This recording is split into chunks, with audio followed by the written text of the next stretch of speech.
ચંડોળા તળાવ વિસ્તારમાં mega demolition, લલ્લુ બિહારીના farm house ઉપર પણ ફર્યું બુલડોઝર। અમદાવાદના ચંડોળા તળાવ વિસ્તારમાં મેગા ડિમોલિશનની કાર્યવાહી વહેલી સવારથી જ શરૂ કરી દેવામાં આવી છે, જેમાં ત્યાંના માથાભારે લલ્લુ બિહારીના ફાર્મ હાઉસ પર પણ બુલડોઝર ફેરવવામાં આવ્યું છે।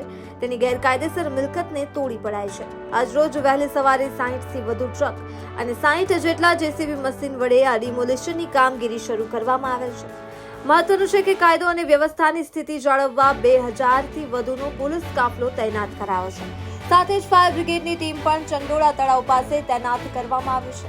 અમદાવાદ મ્યુનિસિપલ કોર્પોરેશન સાથે અમદાવાદ શહેર પોલીસની crime branch, SRP, cyber crime અને એસઓજીની ટીમ સાથે સમગ્ર ચંડોળા વિસ્તારમાં ડ્રોન કેમેરા વડે સર્વેલન્સની ડિમોલિશનની કામગીરી પર નજર રાખવામાં આવી રહી છે। હાલમાં અંદાજે 120થી વધુ મકાનોને ખાલી કરાવી સમગ્ર વિસ્તારને ક્લીન કરવા આ મૂવમેન્ટ શરૂ કરવામાં આવેલ છે। તેમજ ઉચ્ચ પોલીસ અધિકારીઓ દ્વારા મહત્વનું બ્રીફિંગ પણ કરવામાં આવ્યું છે। ચંડોળા તળાવ વિસ્તારમાં પોલીસ દ્વારા કોર્પોરેશનને સાથે રાખીને દબાણ હટાવવાની કામગીરી શરૂ કરી છે। બાંગ્લાદેશીઓ દ્વારા અહીંયા ઊભા કરી દેવાયેલા ગેરકાયદેસર બાંધકામોને તોડી પાડવાની કામગીરી હાથ ધરવામાં આવી છે। ચંડોળા વિસ્તારમાં બનાવવામાં આવેલું કબૂતરખાનામાંથી કબૂતરોને પણ આઝાદ કરાવી દબાણ તોડી પાડવામાં આવ્યા છે। અલગ અલગ ટીમ બનાવીને પોલીસ દ્વારા ચંડોળા તળાવ આસપાસ દબાણો દૂર કરવાની કામગીરી હાલ પૂરજોશમાં કરવામાં આવી રહી છે। દબાણની કામગીરી આ દરમિયાન ઝૂંપડામાં વસવાટ કરતા લોકો સાથે જ્યારે અમારી ન્યૂઝ ફોર ઇન્ડિયાની ટીમ દ્વારા વાતચીત કરવામાં આવે તો તેમણે સરકાર ઉપર અને તંત્ર ઉપર આક્ષેપો કરવામાં આવ્યા છે। અમે 40 વર્ષથી અહીંયા વસવાટ કરીએ છીએ અને અમારા વોટ પણ આવે છે અને અમે વોટ પણ આપીએ છીએ, છતાં અમારા મકાનો વગર નોટિસે તોડી પાડવામાં આવ્યા છે। અને તેટલું જ નહીં, જ્યારે અમારી ટીમ દ્વારા વાતચીત કરવામાં આવી કે તેમણે તેમના ડોક્યુમેન્ટ્સ પણ અમને બતાવ્યા હતા। જો આ બાંગ્લાદેશીઓ હતા અને ઘૂસપેઠ કરીને આવ્યા હતા તો આપણી પાસે ડોક્યુમેન્ટ્સ ક્યાંથી આવ્યા અને આ ડોક્યુમેન્ટ્સ કોણે બનાવી આપ્યા છે તે પણ એક મોટો સવાલ છે। નમસ્કાર દર્શક મિત્રો, ન્યૂઝ ફોર ઇન્ડિયામાં આપનું સ્વાગત છે।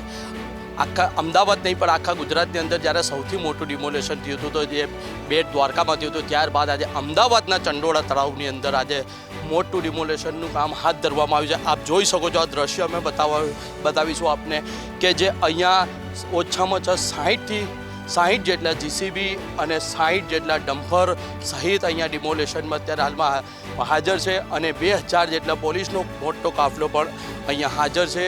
અને આપ જોઈ શકો છો કે અમદાવાદનું સૌથી મોટું ડિમોલેશન જે ચંડોળા તળાવની અંદર કરવામાં આવ્યું છે।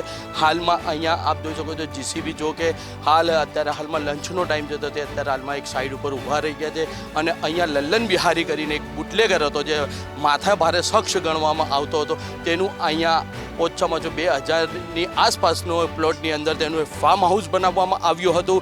અને જો કે પોલીસ દ્વારા અમને જાણવા મળ્યું છે કે તેના અહીંયા 2 નંબરના પણ ધંધા થતા હતા અને જે એમણે જે પક્ષીઓને પાલીને જે પણ રાખવામાં આવ્યા હતા તે પક્ષીઓ દ્વારા પણ આજે પોલીસ દ્વારા તે પક્ષીઓને પણ આજે આઝાદ કરવામાં આવ્યા છે। અને અહીં અંદાજિત લગભગ ઓછામાં ઓછા અહીંયા 200થી 300 ઝૂંપડાઓનું ડિમોલેશનનું કામ હાથ ધરવામાં આવે છે। જ્યારે આ કાશ્મીરની અંદર આતંકી દ્વારા જે હુમલો કરવામાં આવ્યો હતો અને ત્યારબાદ આ તંત્ર દ્વારા જે અહીં ગેરકાયદેસર વસાવટ કરતા હતા જે બાંગ્લાદેશી અને બિહારીઓ કે તેમના જે ઝૂંપડા હતા તે પાડી દેવામાં આવ્યા છે। ત્યારે હાલમાં તો આપને આ દ્રશ્યો આપ જોઈ શકો છો, તમામ બાજુ આપ જ્યાં જ્યાં નજર ફેરવો છો ત્યાં ઝૂંપડાનું ડિમોલેશન અને જીસીબી અને પોલીસ વાહન અહીંયા દેખાશે તમને અત્યારે હાલમાં।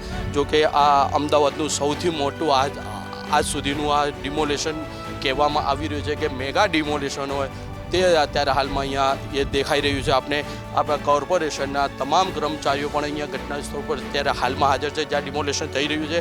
તો આપ જોઈ શકો છો કેટલું મોટું ડિમોલેશન, જો આ ડિમોલેશન હજુ આગળ પણ વધી શકે છે તેવું અમને જાણવા મળ્યું છે। અત્યારે હાલમાં જે પોલીસ અધિકારીઓ હતા તેમના સાથે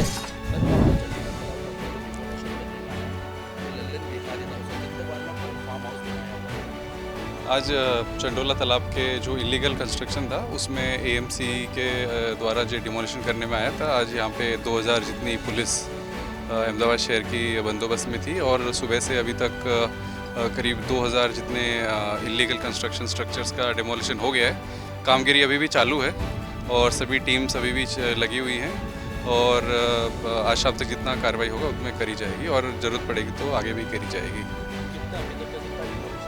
अभी जो अलग अलग टीम्स की कामगिरी कंपाइल करनी बाकी है अभी, लेकिन अभी जो मेजर पोर्शंस था जो आज इसमें इलीगल कंस्ट्रक्शंस में, वो मोटा भाग में हो गया है और अभी 3-4 घंटे की कार्रवाई और करनी बाकी है।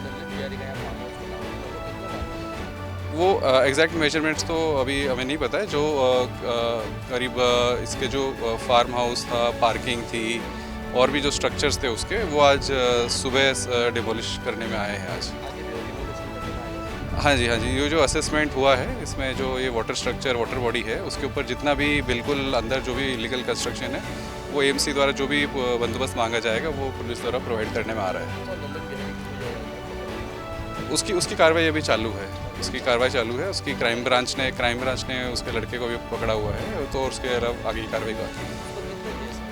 वो अभी हम बता दें, कार्रवाई अभी चालू है इसकी, है ना। Thank you. News for India, Sharif Ganchi, Ahmedabad.